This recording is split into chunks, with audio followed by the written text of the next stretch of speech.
ଜୟ ଜଗନ୍ନାଥ। ଆଜି ହେଉଛି ରବିବାର। ସକାଳୁ ସକାଳୁ କୋହଲା ପାଗରେ ଦୋକାନ ଆସି ଖୋଲିଲି।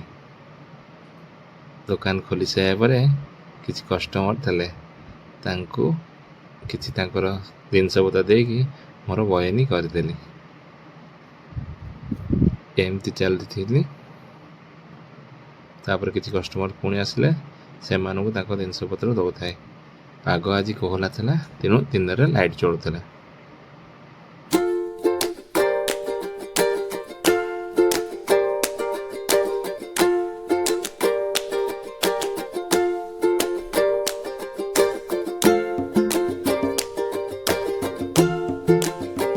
କଷ୍ଟମରଙ୍କୁ ସଉଦା ଦେବା ପରେ ମୁଁ ଧୂପ ଦେବାରେ ଲାଗିଯାଏ।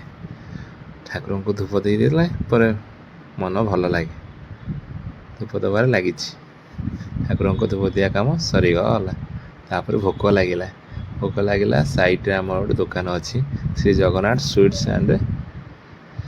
ସେଠିକି ଗଲି ଖାଇବା ପାଇଁ। ଏଠି ଥିଲା ସିଙ୍ଗେଡ଼ା, ଆଳୁଚପ, ପିଆଜି, ପୁରୀ, ଚକୁଳି, କାକରା। ସେଠି ଜଳଖିଆ କରିସାରିଲା ପରେ ଜଳଖିଆ କରିସାରି ଆସିଲା ପରେ କିଛି କଷ୍ଟମର ଆଉଥିଲେ, ସେମାନଙ୍କୁ ସଉଦା ଦେବାରେ ଲାଗିଲି। ତା ଭିତରେ ବିସ୍ଲାରୀ ପାଣି ଗାଡ଼ି ଆସିଥିଲା। ବିସ୍ଲାରୀର କିଛି ପାଣି ରଖିଲି, ତାକୁ ଫ୍ରିଜରେ ସଜାଡ଼ିକି ରଖିଦେଲି। ତାପରେ ଦୋକାନ ପାଇଁ କିଛି ସଉଦା ଦରକାର ଥିଲା। ଯାଇଥିଲି ଗୋଦାମ, ସେଠୁ ଚୋକଡ଼ ଆଣିଲି। ଚୋକଡ଼ ସହିତ ଆଉ କିଛି ସଉଦା ଦରକାର ଥିଲା, ଏମିତି ରିଫାଇନ୍ ତେଲ, ବିସ୍କୁଟ, ତା ସବୁ ନଦୀକି ମୋ ଗାଡ଼ିରେ ଆଣିକି ଆସିଲି ଦୋକାନକୁ। ସବୁ କାମ ସରିବା ଭିତରେ ସମୟ ବାଜି ଯାଇଥିଲା ଦିନ 2ଟା।